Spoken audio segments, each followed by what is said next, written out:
So, my guest today is an arts editor, journalist, writer, TV producer, Charl Blignaut, whose contributions to South African media has garnered him several prestigious awards.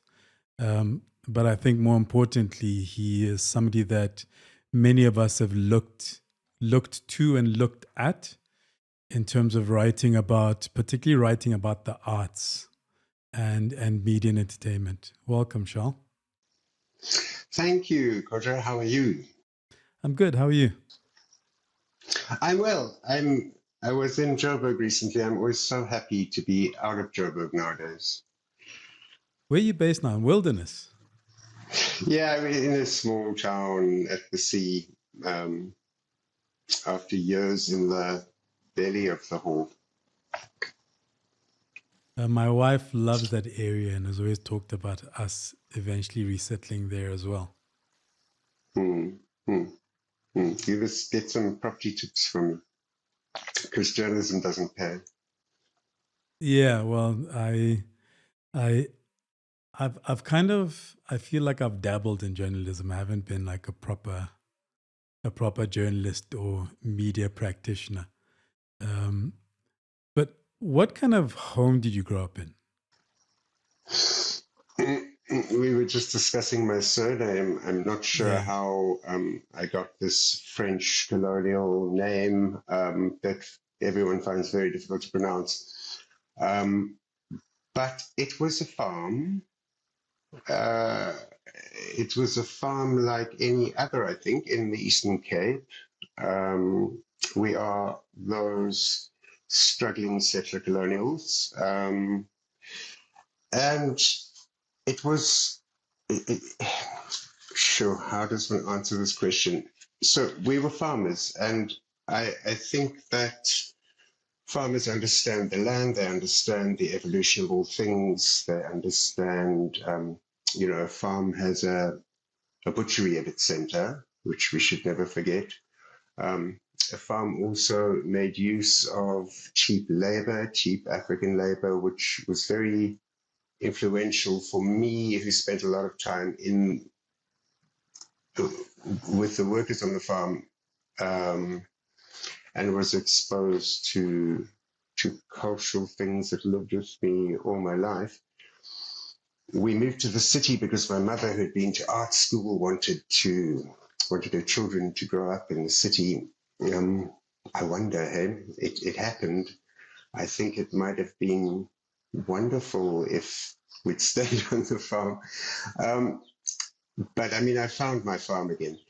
The household became complicated, I guess, by my queerness and a turn towards Pentecostal religion, which was quite intolerant. So it became quite fraught. And my purpose in life was to get the hell out of the house. Which city did you move to? We spent our first years in Gqeberha. My mother was fabulous.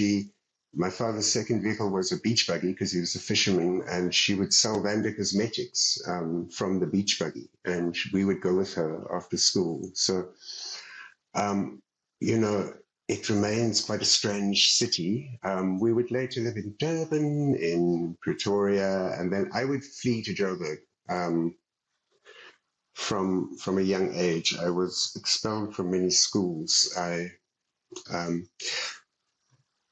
So I'm 55. When I was growing up, it was illegal to be queer, and we were expected to go to the army and engage in military conscription to fight the resistance, which I always found a little bit weird, to be honest, Kojo. We would be taken to church where we would be told not to kill people and to love our neighbors, and then we would be told we must now go to this place and kill people and not love our neighbors, because the way that conscription happened was not you suddenly were drafted to the army. It started from a very young age. I mean, the small town I grew up in, Humansdorp, this is Boedepoort territory where the mayor, the school principal, the business leader, they're all in this secret controlling society.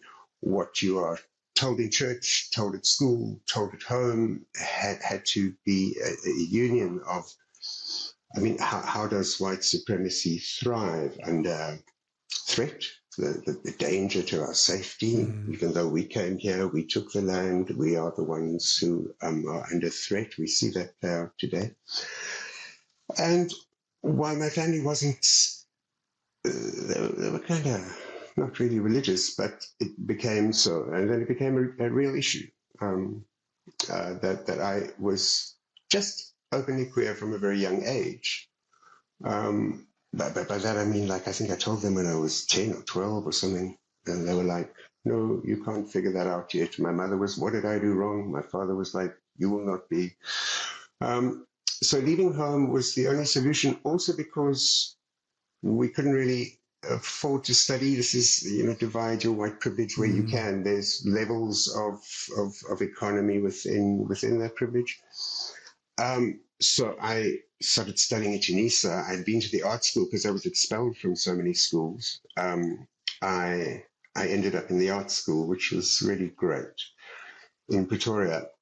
And then I tried to study Tunisia, but on my 21st birthday, or my 21st birthday, the army was knocking on my door saying, I have to report for duty, which I refused to do. I was already quite conscientized by then, and I moved to Joburg and went underground in Yeovil. I was actually I was recently reading this book on baseline. Like, I think it's 25 years of baseline, the history of baseline. And what's interesting is, because I don't have that context or that reference point, but in the book, the author describes kind of how Brad and people around that period kind of went underground, as you're describing, and to avoid being conscripted. And it was something that was not startling for me, but it was kind of like new information, because I'd never been privy to that side of, in inverted commas, the struggle. Well, yeah, these things are so relative, right? But I have had to fight an intolerance on my part but we had no choice. And I think it's a foundational principle. When I did get to Joburg, I would use my position as a journalist. I'd never studied. I just, I walked into the Freya Weekblad's office and I said, I'm going to write for you. And they're like, oh, are you? And I'm like, yes, I'll do it for free. But this is where I want to write because your values align with mine. Now, I didn't grow up in an environment where there was political consciousness of what apartheid was about or anything like that, but these were simple moral principles. And I struggle with the argument that we had no choice. I think we need to own our past as white South Africans, and if our ancestors won't own it, then best we own it. So I stay woke. I'm sorry everyone. Because at some point you have to actually say, okay, I own this past. Now let's see how I work with that to make the thing better, as opposed to perpetuating it through denial. I think that's true today still, SARS. Yeah, I mean, it's that idea of owning your privilege is an important thing, and it's like an important development. I mean, I'm constantly reminded within the South African context, because I did not grow up here, and I grew up, and in essence, where I grew up upper middle class, and I traveled, and I have all of those, and I see where it privileges me when I'm within the South African context, which is where my home is now. And having young children, or growing children, and trying to kind of open their eyes to certain things, and help them recognize that they are privileged and they do have advantage that other people don't have. and being able to appreciate it and take advantage of it, not in a negative way, but take advantage of it because, it's there, but also recognizing that others don't have. And sometimes it's incumbent on you to be able to open doors for others that they may not even see, but you see because of your privilege. Absolutely. I couldn't agree more. I think the project needs to be to make it better, or try not to make it worse, all round. And that takes a certain mindfulness. And I think if you're a journalist, you have to take that into every story. That people are shaped by the surroundings, even if you're reporting on Me Too, hurt people. We're a product of how we were treated most often. That's not an excuse for life, but it's a really important to be mindful about every person's context. I have a thing about binaries. I don't like them. I don't like Hollywood, good and evil. I don't like cowboys and Indians. I don't like the idea that we are good people or bad people. We are all complicated, messy, beautiful, good and bad people. When did the writing bug hit? So much of what I'm going to say is related to my queerness. I mean, well, that's what I was saying earlier. I didn't finish my point. I'm very good at that. That I used my position as a journalist from a young age to go and meet the people I wanted to meet, whether that was Simon and Corley or Brenda Fassie, or I would knock on their door, I would bring a camera when I was working on TV. And Simon really conscientized me.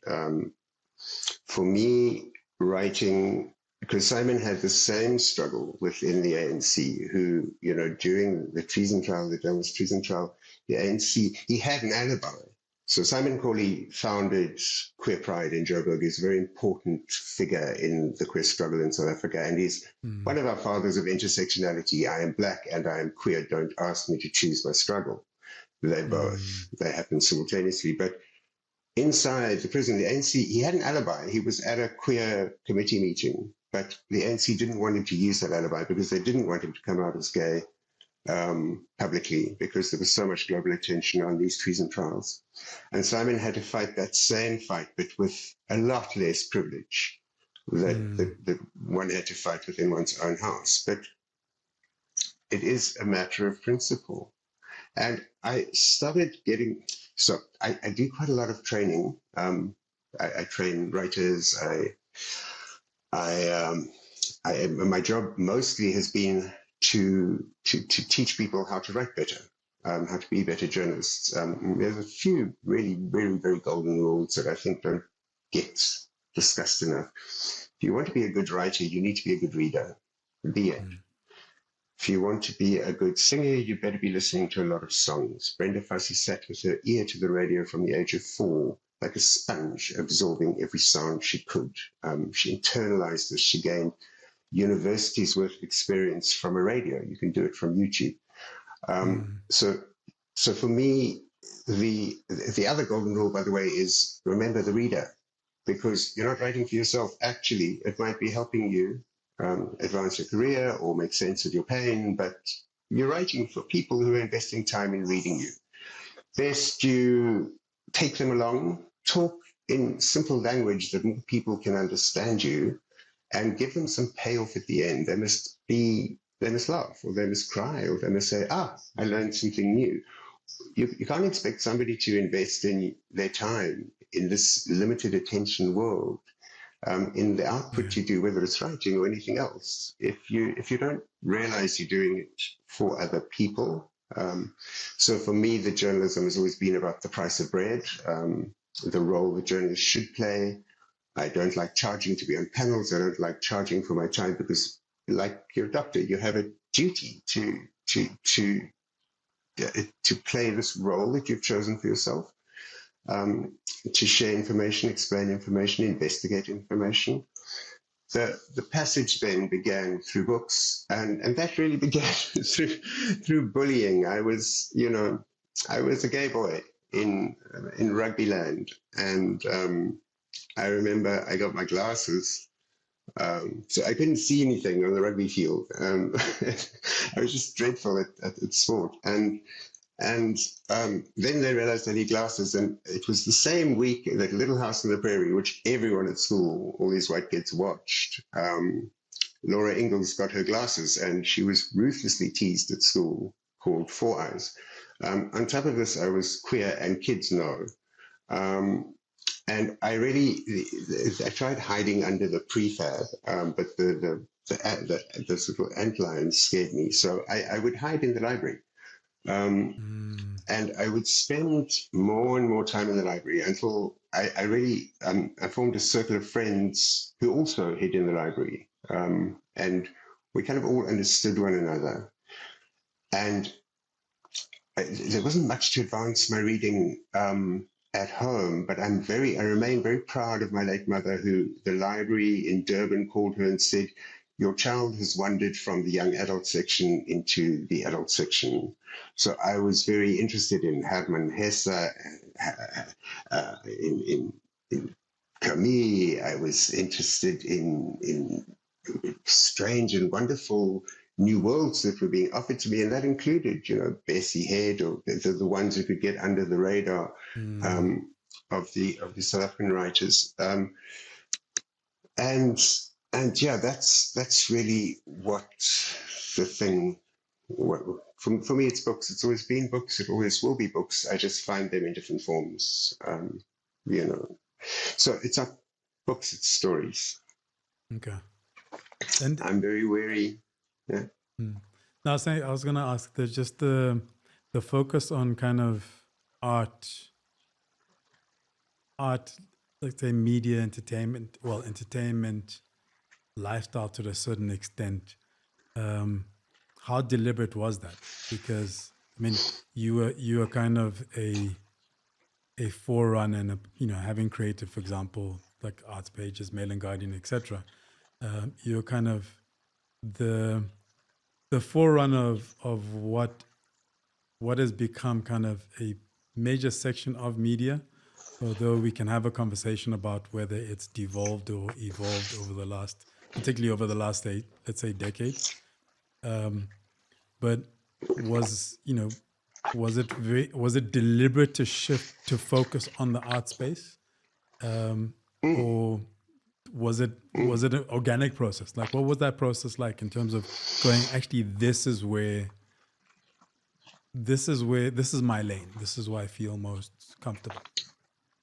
I think there's a lot of value in staying with one thing, as much as we must be flexible and be more like Kojo and mix it up, do business, do art, do all of your skills, be Nigerian, hustle.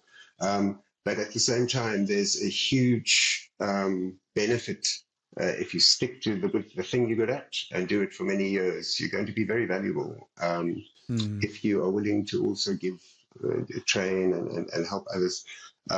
So yeah, it was pretty deliberate. So I don't believe that sticks and stones can break my bones, but words can never harm me. I believe that words really can harm me, and they did. Language can lead to millions of people being genocided, but not really language and words, but stories. We live by stories, we shape by stories. My family told me a story, my government told me a story. And when I got to other spaces in my career, I was listening to other people's stories. And then as a journalist, you are a gatherer of story. I believe this is more powerful than being an economist. I believe it's more powerful than being a politician. I believe it's more effective than being, for me, a medical health practitioner. If we can try and shape narratives that allow people to understand how the world is tricking them, or how they've tricked themselves. I think a good bit of white shame and guilt has been very useful in my career in keeping me grounded. But at the same time, trying to keep me in a box was why I immediately went for so I only arrived at political consciousness through Simon, really. I'd never been in Soweto until I interviewed Brenda. I was a dumb, young white boy who didn't want the army. Simon really helped me see that his struggles, my queer struggle, was not necessarily a queer thing. It was a struggle for identity, for minority rights, and then to start telling the untold histories. You tell me, I get academics calling me, what is the lesbian club history of Soweto in 1985? I don't know, babes. Why is there no research on this? Why have we entirely silenced a history of queerness inside culture and inside spiritual life, inside all aspects of life that can really help us understand the moment? So you can read a history in various different ways, and culture offers you the opportunity to, what is the history behind Botsotsos? What is the history behind Kwaito? You're going to find a bigger history lies within that cultural story. And it's a more useful way for many people who don't like to be lectured about politics and economies to understand the world. So yes, it's been, I say this now with clarity. When I was young, I was just like, I was into theater. I went to art school. I didn't like acting. I liked writing plays. I liked directing plays.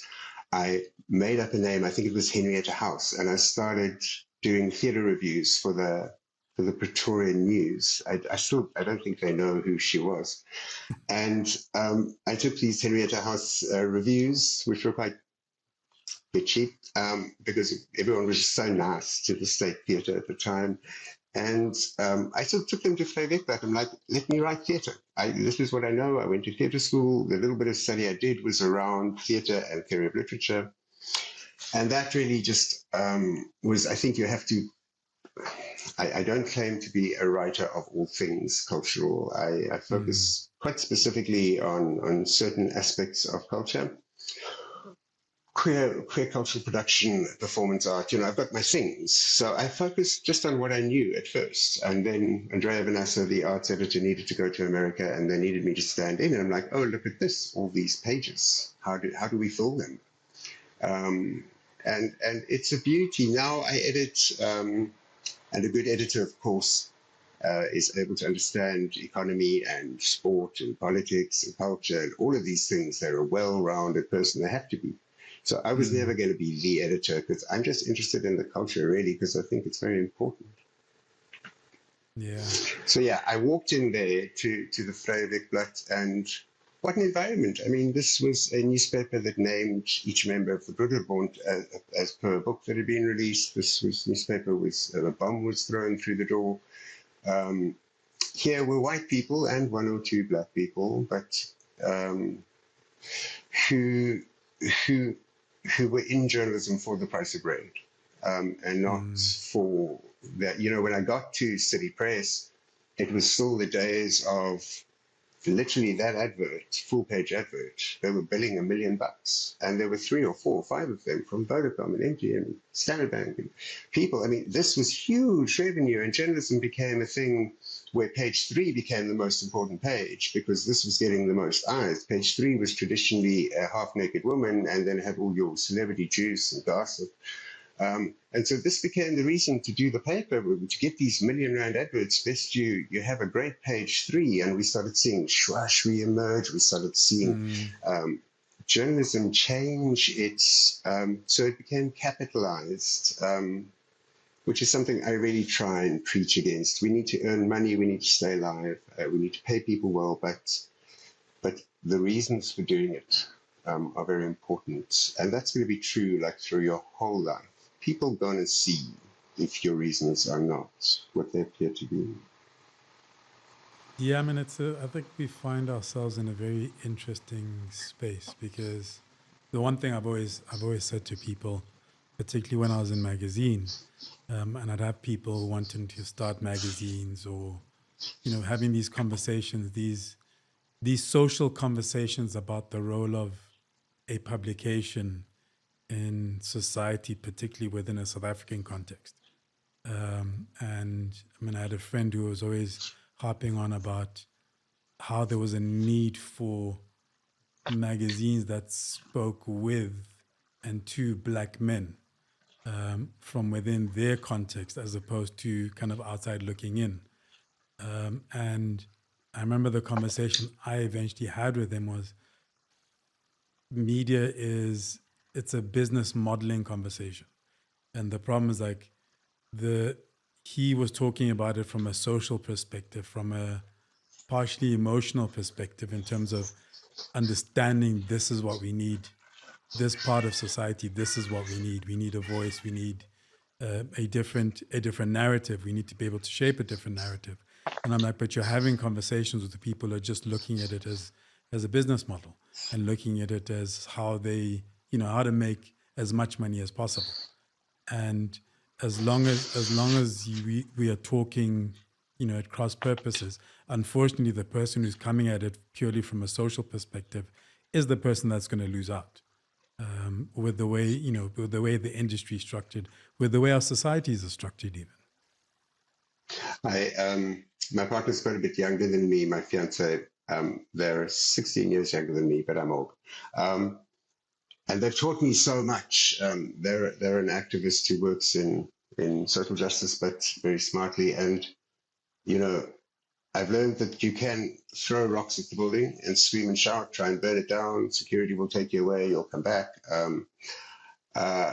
Or you can hold your principles and get in the building and see how to change things from within. That sounds easier said than done. I mean, it is easier said than done. But I think there was this enthusiasm in the beginning when democracy finally came, because I started before democracy at the newspapers. So when it did come, we had these aspirations that we were going to create new social models, the way Mozambique had before the war, the way the independence movement had given us models for responsible media, socially driven media that was also still fun and innovative. Yeah, that's all nonsense. And the whole house of cards has collapsed on itself. And so we're in a space now where media can no longer be monetized the way it was. So your business, we see a huge rise globally in right-wing media news influencers. This is where the new money is. And I think it's an exciting space because like it's been for musicians, hello, Amapiano. When Kwaito happened, it became the first note, the first Black-owned private industry in South Africa, probably still the only one. There were more local tracks that were hits that were being produced by local artists. This is thanks to some very smart lawyers, but also ringtones. When those lawyers fought for artists to get their rights to ringtones, huge cash got unlocked. So sure, they could build their studios. But, this thing is the same that drives Amapiano. It's the same that drives a TikTok influencer. We're innovative, we're smart, and we're finding new ways to monetize our content. It's now up to the consumer to choose, the news they want in a very, very difficult space that is manifested by misinformation and a lot of, I always argue for both. For slow and fast. Get informed, take the long read. Someone told me the other day that, why are you doing what you do? You're smart, you talk fine. You can read 5 good books by an expert and you could be on the talking circuit talking about that subject. And they're right. You can. I've seen the people. Absolutely.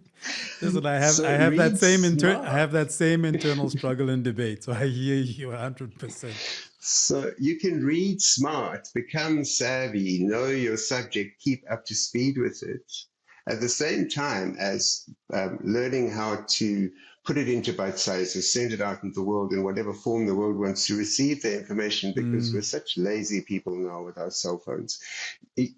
You really have to imagine a life before the internet and before cell phones. We were very lucky. I heard Maria telling you on her show she got the internet at Varsity. We had it at Mail and Guardian. We were the first place to have it. Only the military had it. And a very brilliant man called Erwin Manoyam hooked us up with Apple computers and the internet. And wow, I couldn't believe the world. Remember, there'd been the cultural boycott. I had gone overseas a bit, loved New York, but came back for the elections. The world came in. And immediately when at Freya somebody was working there called Kathy Berman, she'd been doing her thing at the SABC, and she got a show, a culture show called Artworks. And she wanted me involved because I was working on the arts desk. And one thing led to another, and we found ourselves in the SABC. I didn't want to present the show, but they wanted me to, and I wanted to write it and produce it. So I learned how to produce. I'm like, okay, fine. I was a terrible junkie as a child, and I was doing drugs in the SABC change rooms. And like I was just not TV star material. Fortunately, this was pre-gossip columns, so I couldn't really get into major damage because I was there with icons like Sistine Chopin was sitting next to me. Jerry Lancelli was sitting on the other side. We were presenting a show. It was, why I mention it is not to say I did a TV show. That's really one of my least auspicious moments. It's we moved into the SABC, and everyone, all these white men were holding their stationery, looking around at the new people coming into the building, wondering when they'd get booted. There was a beautiful sense of power in that, where people just being smart, young, and black were walking into the space, and you could see that the struggle for the public broadcaster, it paid such beautiful dividends for so many people. So many people were trained there. So many people earned their money there. So many people learned their skills there. We're smart people because we can make it cheaper. We can multitask. We learn to edit. We learn to shoot. We learn to write our own scripts. When we go out there in the world, we know how to make a thing on a lower budget smarter with more impact. Look at Athol Fugard. Look at the South African cultural story is one of high impact, low budget. And that was beautiful. And I fought for years when I was an investigative journalist exposing the state capture of the public broadcaster. I really fought for that space because I believe in it. I still do. That you can have a public broadcaster that is able to commercialize, because this is our crisis with community radio, right? Why you're on podcast and you're not on radio. I'm sure you could be, but we seem to have got confused between commercializing it and the purpose of it for the community. We need both, right? No, absolutely. I mean, I remember as the headlines started to become punchier, more clickbaity, and articles. Like I remember, having to write for online and being taken through SEO, and then people are surprised when the article's not doing well, but it ends up badly written because you're so focused on getting the right keywords in there and everything else. And I actually took a decision at some stage where I said, I know how to write a particular way. I know how to engage with kind of stories in a particular way. And yes, the world is kind of shifting to shorter, punchier video, all of these things. I'm just going to keep doing it the way I know how to do it, because I'm sure out there are people who are interested in that. And if they want the shorter stuff, if they want that stuff, they can go to other people. But I found it very difficult. I see it. I mean, I consult in this space. I can sit with somebody, I can sit with a brand, I can sit with an individual and unpack a whole storytelling ecosystem for you, and a content structure and the different lens and different platforms. But I always struggled with doing it for myself. When I sit down to write something, I write a particular way. I have a particular voice. And a couple of years younger than you, but I'm kind of set in my ways with certain things, and reached the point where I was just like, I'm comfortable with this. And I'm just that's going to be my lane. And so, for example, even this podcast, where I haven't thought about monetizing it. At some stage, I have to. Well, they say that I have to. But I kind of keep doing it, and there've been conversations around the length of every episode and, how we structure it. And I'm just like, look, I like having conversations with people, and I've been around long enough to know that there's always going to be a small group of people out there whether call it my community, call it like-minded people, who when I involve, when I create something, when I tell a particular story, they're going to be interested in it. And right now it's literally just feeding that, and everybody else is a bonus. And I'm hoping more and more people discover it. But at some stage, I kind of had to go, look, this is my lane. This is where I'm most comfortable. This is where I think I add some value to the discourse. So I'm just going to do that. Yeah, there's an interesting moment now where this plays into sharp focus, where we had a court case a few months ago where a bunch of writers' books, including South Africa's X and that, had been I fed saw that, yeah. into generative AI models and not acknowledged or compensated. These extraordinarily rich, Brazx is the beautiful thing about being queer and rejecting your family is that you get to choose a new one. And I chose very carefully who my new mothers and fathers and uncles and aunts were going to be. And these people have remained very dear to me throughout my life and mentored me. Brazexenda is one of them. Now, these are the lesson we can learn as an arts journalist from Brazexenda is let go of the damn thing. He's able to write a thing and move on. When you say to him, yeah, I read your book and it's incredible how the motif of the arrow and how you've tracked this, he's like, did I? Well, goodness, aren't I clever? He doesn't dwell, he moves, he lets the work there, and this creative energy is such a beautiful thing. He lets these stories move through him. He does excellent research, again, the model of the long and the short, and he moves on. Now, to get to the point, Brazex's books were used for AI. And of course, what are we going to train AI on if we want it to be authentic? I mean, we're not talking about the huger crisis of African languages in AI, which there is work being done, and people are not oblivious of the fact that we need our own culture, our own language.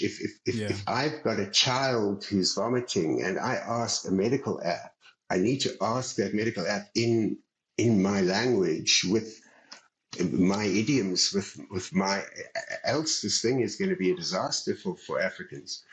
So very smart people who know AI, and through my current job at the Conversation, I get to spend a lot of time with them, understand that for AI to function as human, it needs this long texts. It's going to put the whole Kojo Baffoe podcast into its system, and we're going to get all of Charl Blignaut's biography is going to be far more detailed from being on this podcast than it's going to be from my bio at the Conversation where I work. So this is our conundrum. As we understand that AI requires textured, nuanced humanity, what happens when it's eaten up all the art? So there's a beautiful, I hope Nakana isn't cross with me for speaking out of turn, but I'm sure that they won't be. Because I've tracked all of these queer artists, and I was chatting to Nakana the other day, and they were like, here's my new song, and I'm like, oh goodness, bro, what happened with the music? It's like the whole Shaka Lembe soundtrack packed into 2 minutes. It's incredible. It's just like, I didn't know you would be this ambitious. And they said, when I sat down for the new work, I asked myself, what would the music sound like if I had no commercial imperative? And this is going to be how Nakane earns their money, by resisting the contemporary, the short, the easy. Because without it, we're not going to have the generative ability. So this is why I always argue for long Kojo and short Kojo. That little bit you'll do at the beginning, that's great, send it out. Some people want it fast. If they're interested, your job as a writer or a media practitioner is to hook them and to get them in, and then to keep giving them payoff as they're there. Like, oh my goodness, look, I'm learning new things. Isn't this wonderful? He made me cry. He made me laugh. I really think we have to, whether we want to or not, culture is going to say to AI. The first adopters of AI in South Africa, intelligent adopters, not for pure capitalist gain, were artists, and they continue to play with the format, embrace it, and criticize it. And we're going to have to learn to be those people, because the only thing I learned, why I call myself a pop culture writer, is that everything that becomes popular started in the underground. Yeah. There is no pop culture that wasn't resistance, that wasn't underground. So you can be merrily following these garage kids in the garage making Kwaito. It's going to become the next big thing. And as soon as it gets capitalized, it's going to be asked to compromise. Then artists who come after Kwaito are going to say, no, I need you to make those Kwaito tracks because they sell. Lebo Matosa, who is a friend and somebody I interviewed regularly, and follow, I go, whoa, Boom Shaka, Pretoria, 1992, 6. In those outfits with those whips, controlling those boys, say, and then singing Kosikulelo while doing it. What an incredible energy these children had. And I think that, Lebo's big struggle later was like, I want to make jazz. I want to make proper albums. I want to work with live musicians. We see Tandiswa living some of that. We see some Piladana living that. But then there becomes this thing where industry, business, again, this thing says, no, make Kwaito it sells. Or Amapiano, or whatever the case is. So I actually directed the first Kwaito video, which is so weird. There were only the first one that actually appeared was Arthur's Amagent's Ayob, which Lee Ogilvy, we were living in Yeovil together, and Debbie Siengo and a group of friends. I mean, Yeovil at this time was, Brenda was living down there in Bali, and Lebo Matosa was there on the corner going to Wits and doing the spoken word, and those boys all lived together. Tim and Wadi, who would become that awful Antwoord, and it was there's this melting pot. We don't know we're in a melting pot until later, right? When we see what's produced from that era, but it was an incredible era. I've lost track of my thoughts. You were talking about the Arthur's video. Oh yeah, which was ridiculous because Boom Shaka had It's About Time, and they were on a national tour, and they eventually put out a video of kind of coverage, videos of various of these incredible concerts that they staged around the country. But just before that, Arthur released Amagent, and he had won Mr. South Africa. And he had, I was hanging out with Tim and them in the early house scene, House Africa down there in Louis Botha and Preston and all these guys that had their record shops, and they were bringing in the vinyl, and Arthur trained there. A lot of people trained there, and to become sound engineers. And Arthur bought his equipment. He used his cash money from winning Mr. Soweto to put more money into, I think the budgets back then were like 9,000 Rand for a music video. I think he managed to push it up to 13, and we could really, the point was that I'm not a director. And if anyone tells you I am, you must tell them please to leave. I never want to be. I think that's just too much responsibility, having to stay up to date on everything and be such a geek. But here was a Pan Deborah Harris, where we also created Channel O and did various other pop cultural things. Here was a collection of incredible directors: Lisa Britton, Matthias Moka. These were award-winning directors that had the big money, the Lucky Dubes, the Johnny Cleggs, the Zulu Blanc, and the big budgets were going out on these guys. Now we still had TDKs then, these little cassettes. And this TDK for like 3 weeks was being bounced around the office. And no one wanted to touch it. They're like, oh, what is this? It's very tinny. It's trying to be house music. I don't understand the lyrics. Why is he so gangster? And like nobody wanted to do this thing. And then Pam's like, please, would you just do it? I'm like, sure. I think this is great. This is really interesting. I'm in the club on the weekend. I'm dancing to house music. Vinnie Da Vinci is taking me to Soweto, where I'm seeing the equivalent happen with these oblivious white people here, thinking that they're creating a scene. Meanwhile, anyway, what if? I was so delighted to. My point was that it was completely underground, completely unknown. It would, within a few years, become the primary South African cultural export. Pop I mean, culture always starts in the street. but it is. I mean, as you describe it, like so I was in Yeovil, let's say a little later,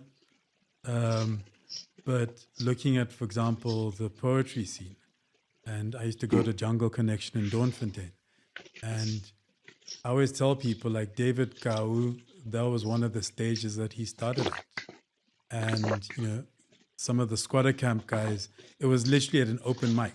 And because it was the one place you could put your name on the list and just get on the stage. And nobody was going to judge you for what you did once you got on the stage.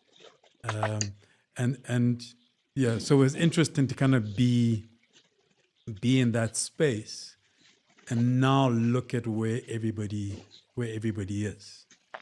And then also because I grew up in Lesotho, but I used to spend a lot of time, like I went to university in Durban in 92 to 94. So I was part of a certain history within a certain space.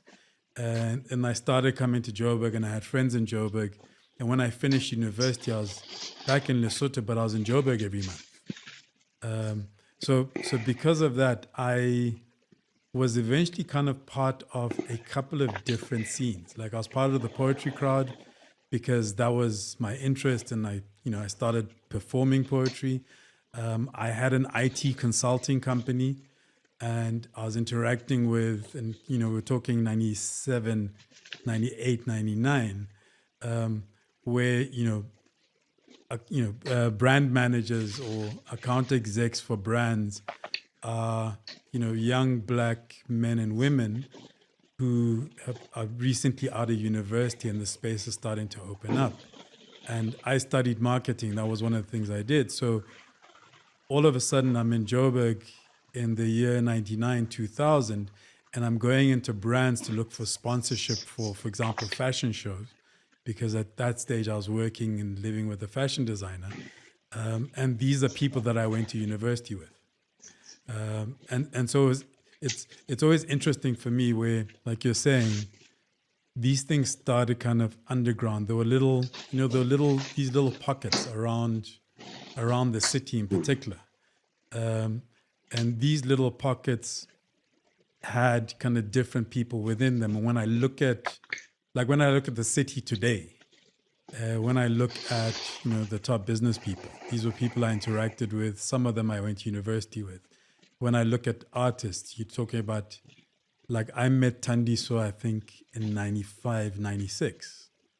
And then when she did the song with, what's the Jackknife? She did the song, and then meeting her kind of 1 or 2 years later through common friends.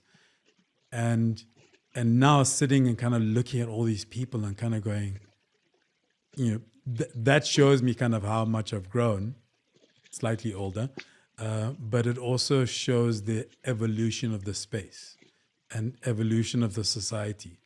And, like you're saying, when I look at, to me, who's now Stogie T, like I know him from those days. And now he's one of the older guys in hip hop and kind of grooming all these people. Or somebody like Ammunition, where he's like considered the godfather of rap, and I'm like, I'm older than him, and he calls me big brother. And all of these people started, like you're saying, kind of in these little pockets, slightly out of the spotlight. Yeah, something that strikes me is culture and technology. You can't separate the two, whether it's making a painting on a cave wall or putting out your Amapiano track. Culture and technology have a very particular relationship, and I think it's quite useful in this time. I don't know why I'm talking about technology a lot today, but in this time of very critical issues around tech, capitalism, and how a small number of very wealthy people is hoovering up the world media and cultural capital. These are important conversations to have, to understand this is not a new thing. This has been forever. Yeah. I'm working. I was in Joburg last week to talk on a panel about Brenda Fassie, and I want Umbali Mazibuko, who did a PhD on Brenda, a magnificent read as a slay queen with a comma, slay comma queen, as in from the queer slay queen. But she reads it as a slay queen too. And she was saying how I did an interview with Brenda, in bed with Brenda, and she wrote in a book the other day called Burning Down the House, how Brenda's giving of herself physically, because she called her girlfriends into bed and she kissed them and they did sexy photos. She outed herself without saying she was lesbian. It became a drama in the Sunday newspapers. But Brenda's world, there was no internet. So now Mbali is writing about how prescient and how visionary she must have been to understand the language that these women influencers use, how they use their bodies and use their powers to slay on social media, to become influencers, to monetize their expensive tastes. These are beautiful things that we can relate to Brenda Fassie, but what we don't seem to remember is that Brenda Fassie was technology. She was obsessive about technology. She would be in the club and she would hear a banger and she would go to Selwyn Shandell at Shandell Studios and say, Selwyn, everyone was dancing to the song. They would go to Tim, they would buy the vinyl, they would bring it back to the studio. Brenda's like, right, you sit there, you work on the beat. I want something like this, slow it down, make it mine. I'm going to be jamming the lyrics. She adopted Landbouw Weekblad, was a farmer's magazine. It had a phone line for selling fertilizer and such products. It became monetized as South Africa's 087 lines. At 5 rand 97 a call. It was extremely expensive in the early 90s. There was a lot of money. Brenda made a lot of money here. She would do a phone line. You call Brenda, I'll tell you why I'm not a bad girl. I'll tell you who that trash I married slept with last night. I'll tell you, you couldn't just press 1. You needed to press 2 and 3 and 4. And she changed it every week. And she was bringing home like 120,000 Rand cash. From this in the early 90s, she could pay off her house in Fairhof, which she later lost. But she was very savvy about how technology was going to shape her. She knew Mama Miriam. She knew her history. She was schooled by Gibson Kenter. She knew her roots, the long, the short. But she knew that to get ahead, she had to wear the first human hair. She had to be on-trained. She would borrow Pam, that same Pam, who made all her music videos, because that's where I got to know her. Nightmare, what a difficult shoot. She came to Pam and said, "Give me your camera. I need." Her voice was going, and she knew it. She had messed up her voice, and she wanted to record. Only Ozzy Osbourne had made a reality show by then. It was 2000. When did Brenda die? 2004. So it was about 2002. She was about to make South Africa's first celebrity reality show, Africa's first, to the world's second. This issue of technology and culture is not a new issue. It's something we have to keep negotiating and using to spread the good work. Sure, I think I finally finished speaking on that. What was different? I mean, I realized that you spent quite a bit of time in television, so producing as well as like script writing and that kind of sort of stuff. What was different about the craft in terms of bouncing between the two? Like from a script writing perspective versus writing an article? Absolutely nothing. I really am of that school where I believe that if you train to be a good writer, you're well trained and experienced as a writer, you can write anything. I can write the copy, I can write your intro, I can write a website, I can write a book, I can write a TV drama. You'll be better at some than other, but the only thing that's different is the technology. You're telling stories. You're a storyteller. This is what you do, whether it's with your podcast and that remains the thing that people will identify with. I tell my academic writers at the conversation, give me examples, give me some quotes. If your study is on young men's identity in a township in South Africa. Tell me, give me some quotes from your research. How did they feel? The minute the reader reads a quote, they can identify with it. When they see an example, they're like, but that's a lot like what happens to me.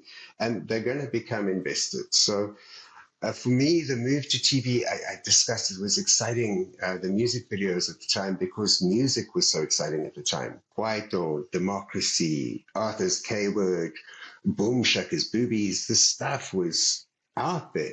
I then realized within this that Lebo Matrosa was also a lesbian woman or a bisexual woman. Brenda Fassie was also a bisexual woman. That there were queers generating the core stuff that was chugging this culture along. Queers were leading that scene. So I kind of went into that as well. But I took all of my interests, which was, when I got onto TV, we hadn't seen, the exiles were coming back, right? So Jonas and Miriam and everyone was coming back to the country. There were these big concerts. We hadn't yet realized, which Brenda did, that, and Miriam had, that if we use our own languages and we decolonize this bitch, we're going to be able to reach people's hearts. And therefore also their pockets. People want to hear the language they grew up in. They want to feel they can connect. So changing, our first imperative on TV was to show all of this Black culture, that during the cultural boycott, remember, we grew up in a time when Black Beauty, a book about a horse, was banned because of its title.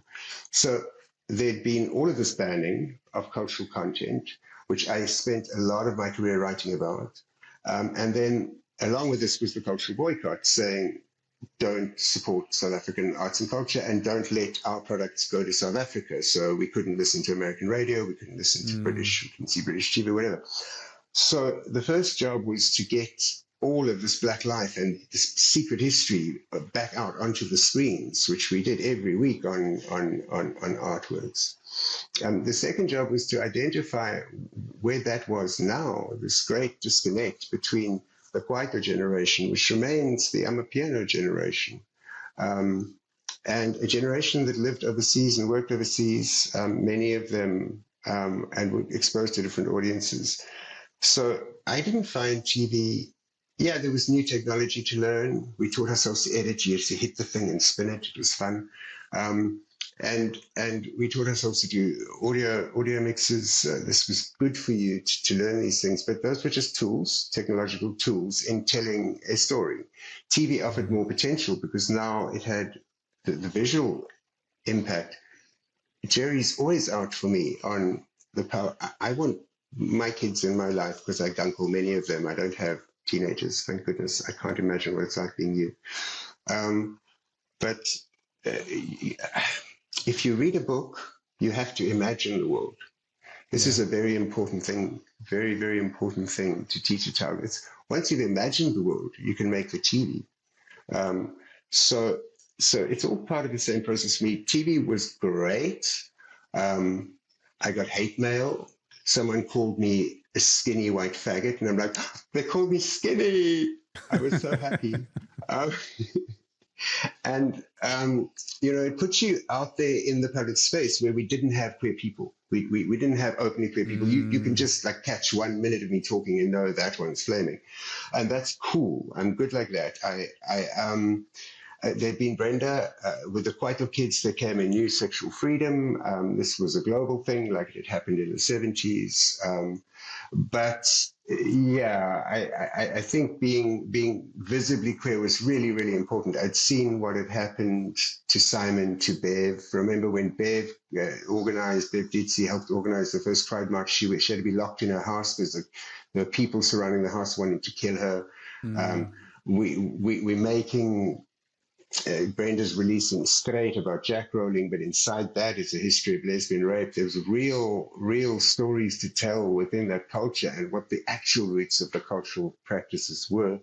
And then all of this culture to reclaim that colonialism had said indigenous knowledge systems and the old ways of making music, which remain the true ways. When you look at academic work on South African culture, it always has to take the precursor. The pre-colonial culture was oral. It was spoken. It was shared.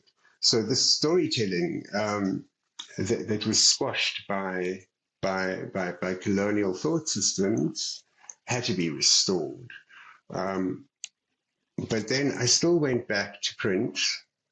SABC went bankrupt. It affected a lot of us. I didn't want to work on Mnet. I was co-producing, or well, I was never a very good producer. I was quite good on script and in post. So our company, Moja Movie Factory, was making Chisa and Tinzini.com and all of these dramas for S1. And Chisa was based on my experience as a junkie, my experiences as a junkie. Because there was so much drugs in the culture. And when I realized I was writing a Brenda Fassie autobiography, which is what I'm currently working on, I really wrestled with, why would a white boy tell this black woman's story? He can't even speak the language properly. But I do think that a lot of it for me has to do with trying to understand my own addiction. There was a lot of that happening, and it's never good to pretend it isn't happening. It's not good for a society. So the work became more investigative. We had the Zuma years, and the role of the journalist changed sharply. I was in charge of, as arts editor at City Press, I was in charge of, like the Maid and Guardian days were wonderful. We created Friday. Maria was our first intern. She was damn insistent that she was going to only write on hip hop and Kwaito. And I'm like, babes, they're not even a thing yet. Like, I get it. That's great. Please be our hip hop Kwaito writer. But that is not going to keep the editor away from me asking why you have not been. Like, I remember one day, it was finally legal, 96, 97, 98, whatever, to have an abortion in a public health facility. And the news editor, Rana, is so a brilliant writer. She sent Maria to go and pretend she was pregnant and needed an abortion. Maria was so indignant. She was like, I write Kwaito. And I mean, in the beginning, we had a spelling war with City Press because they put a W at the end, Kwaito. Imagine, it could have been Kwaito. Wow. And so it was just so fortunately, I never new, saw that. Like, that sounds painful. Maria was putting Bongo Muffin on the cover. She was putting TKZ on the cover. These people had only released their first album or about to release their first album. So you got to listen to the young people. If you want to remain relevant, you have a listening ear.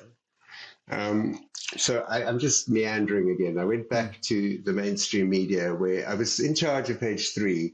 But these were the Zuma years, and the role of the journalist became something else. I was so sick of seeing, and it remains, arts and culture's budget being a trough. It's not there for artists. It's never been there for artists. We had incredible people, the Barbara Masakelas of this world, who could have managed that portfolio magnificently and made something happen for artists. We have to acknowledge we're on our own as artists. That has always been a place to pull for funding. Silos were created that stacked millions a year all around the country that were never spent. There were government offices that were just addresses. You would go to their place in Free State and there would be nobody there. It wasn't an office. They were just borrowing an address. And that became imperative to then fight a losing battle to expose corruption. And everything seemed very, very urgent then. So we are grateful that urgency, that the thing that we had during apartheid to fight this beast returned. And for me, it gave purpose to the work I was doing again, as did me too. You know, we live in I mentioned the names of some male artists in this interview who I now know to be sexual predators. And my cleverer than me partner always says, you know, what are we going to do with them? And we can't throw them in the sea. How are we going to learn to live together, to help people heal, to find their way to becoming better men, whether it's through our podcast or through us embracing our non-binariness? We need to try and all help make the world better. And the Zuma years was certainly that. They were also harrowing. You would be bugged, you would be followed, you would be sued, you would be threatened. I was once on the call to an NGO and the Minister intervened of Communications and said, you know, I'm listening to this. She didn't intervene. She called us both separately afterwards to say, I heard what you two just said. You're wrong. It was just like Wow. in your. This is like a great minister. I adore her, and I think she's going to be an important person. It was just the way things were done, which we can see happening in the world today. South Africa got a good, sharp, short lesson into the world of the tech bros and what happens when political power can control technologies. And yeah, so those years we launched a new cultural product. We went digital first, then we unwent digital first because, let me not get personal. And then I eventually moved, I got ill, I got cancer. It was a self-inflicted injury, I think related to the lifestyle of trying to handle that pressure of those long deadlines. The stakes were so high. On a Sunday morning, when you opened the paper, you felt like a bomb was going to explode somewhere because you'd exposed a very powerful person and their millions are at stake. They've got millions to take you out. And really, I think of the unsung heroes in newsrooms around the country, who didn't buy into the Gupta media or who didn't take easy roads through. That was a really hectic time in the media. And yeah, I mean, after that, I had spent 8 months exposing the corruption at the country's biggest heritage site in Pretoria. And we had done such a good job of it. It was on page 1 of City Press for a couple of weeks. We really got to the core. There was sexual corruption, mostly financial corruption at Freedom Park. And then like 8-9 months later, everyone was fired. And then like these bros at Naspers should be, congrats on your sculpt, bro. Like, because somebody resigned because of your story. I'm like, that's really not why I did it, man. This is cultural heritage that deserves investment, needs investment. And then like 8-9 months later, you'd get a call from the IT guy who was your source who would say, or whoever, it's happening again. It's all happening again. And it was. So it wasn't like we won anything, but I think it made us realize why we do what we do. Yeah. I'm curious, what are your views on newsrooms today? If On they what? can be called on newsrooms today, if they can be called newsrooms. The one I work in at present, at the Conversation Africa, which is a non-profit Creative Commons science communication site. So we take academics and then, I think I can't be rude, but Nikki, a woman in our newsroom, always used to say, darling, this isn't working. It needs tuts, but fat tuts on top. Like you make a story bling for the Sunday newspaper, like bring out the human interest, bring out the headline. I've used lots of Conversation Africa stories in various newsletters that I do. I do follow. So our newsroom today, I was just in meetings before this. We've got people in Nigeria, in Kenya. We've got people in Accra. We've got people in Senegal. So our newsroom is a beautiful place that is connected digitally. Mostly we work on a CMS. We do everything digitally.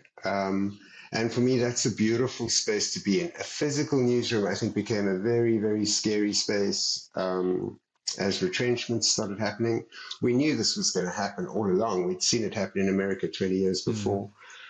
We saw legacy media become less and less important. We saw fat cats whose fathers were ministers during apartheid who secured media enterprises, which became monopolies, saying that they would do this for the rest of their life, be the fourth estate, and this is beyond capital, this is their duty with information. They just sold everyone out for the latest Chinese share.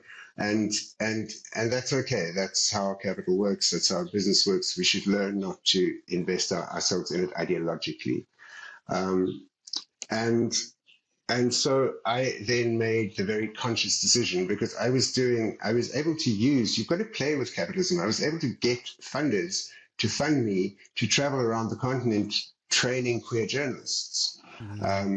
There was a time where you could do it smart, but that time I think has passed, because nobody sponsors journalism anymore unless they want a certain message put out there, and that's okay. The new media houses, the new newsrooms have to be powered on benevolence and on social justice and on independent funding from people who are trying to fund social justice more than they want to fund, business enterprises. Obviously, it's no good to receive the funding without being sustainable, because they're not going to keep giving it. But we've seen media sectors emerge around the world that are funded in a new model.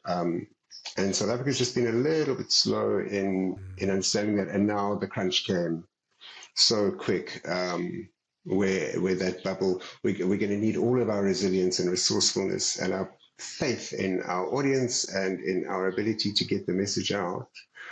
Because as you keep saying, the people who want to hear it. And if one person listens to your podcast today and is like, this thing is going to stick with them for years, this thing they learned that might be not even in context, then the work here is done, Kojo. Absolutely. Yeah, I learned that in poetry. I learned that performing poetry, because I don't memorize well, so I do not.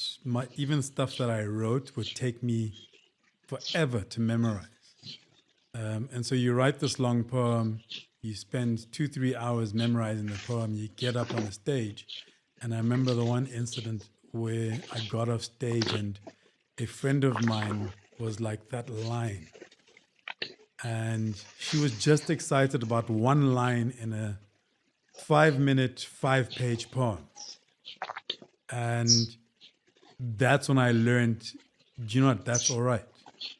It's all right that they've taken away one line, because as long as they take away, like you just said, as long as they take away something that will add value to their life, it does not have to be within context of how I framed it or anything, as long as it resonates in their life and adds whatever, however little piece of value it does to their life moving forward, then the work is done, as you said.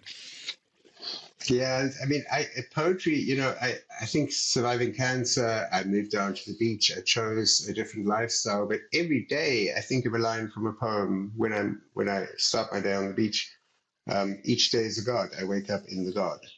Like, I guide my life by a line I read in some hippie Annie Dillard's poem, or Hattie Gossett's Bras and Rubbers in the Gutter, or poets who dared name the grit and the grime, or just the passion of Lebo Moshilepe. I live by. I always try and figure out how was I lucky enough not to die because I was a reckless child.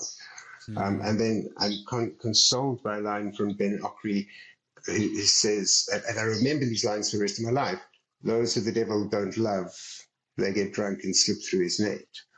And I'm like, okay, that's the only thing that makes sense to me right now about my privilege and that I've managed to survive this crazy life I chose for myself. Or another Ben Okri line: "You never make the journey you think you're making. You only know this when you arrive somewhere, because you never do make the journey you think you're making." Absolutely. What is exciting you right now? Nigeria is exciting me. So it's been so exciting to go and work at the Conversation Africa, and I'm the arts editor there, and I have permission to broaden my lens, and to focus on the whole continent, and not just South Africa. We're very strange creatures. We want to read about ourselves. That's not strange, but we find in our metrics, whether it's in Nigeria or South Africa, in Nigeria, the Nigerian stories do well. In South Africa, the South African stories do well. Be like Nairobi, everyone. Like in Nairobi, they want to read a whole lot of different things, because they're hooked up, they're digital, they're tech savvy, these are open-minded children. and I think that has been the excitement for me is firstly for me to get a whole new education. Like I stay working on the South African artists and things that I've always worked on, but is to learn about other cultures and also to take lessons from other cultures. We can't just say this history of Kwaito and Amapiano that followed from it, and the various genres that followed from it. We can't look at it in isolation to Afrobeat anymore. We have to learn to understand that there's a bigger force at play in our cultural lives, and we're not exceptional. So the beauty of the hustling, I published a story last week about how the skit economy, how these guys in Nigerian guys releasing, mainly guys, unfortunately, there are some women, releasing short videos, short humorous videos onto YouTube or TikTok, are now the third largest contributor to the cultural economy. It's billions that they're making now. We need to be, the hustle of Nigeria excites me. Being in Lagos excites me for the same reasons that being in Kenya excites me, or for different reasons that being in Nairobi excites me. I have no interest in traveling outside the continent at this stage because there is so much to learn. I'm excited by a book that I'm reading, Burning Down the House, about a group of feminist activists and academics write about the place of home. And I was reading this book on the airplane, and I had never thought, because I'm a man and I have a position of safety and I'm a white man and I have some money, how fraught a house is. But then I remembered my childhood and how dangerous the house really was. And how a place that's supposed to restore you and be your comfort and protection can also be a battle zone. And the women in this book inhabit, and some men inhabit, different houses of the house to try and explain their theory through something we all understand, which is growing up in whatever kind of house it was. It was generally a structure, and it came with similar lessons. And I think it just, so much of the writing in that book, Burning Down the House, by it, it's not for profit, relates to childhood and how we're shaped and how we live by stories, and we need to sometimes reimagine our stories. I mean, having said that, I spent half my life running away from my father only to become him. Like, I'm just so happy in nature.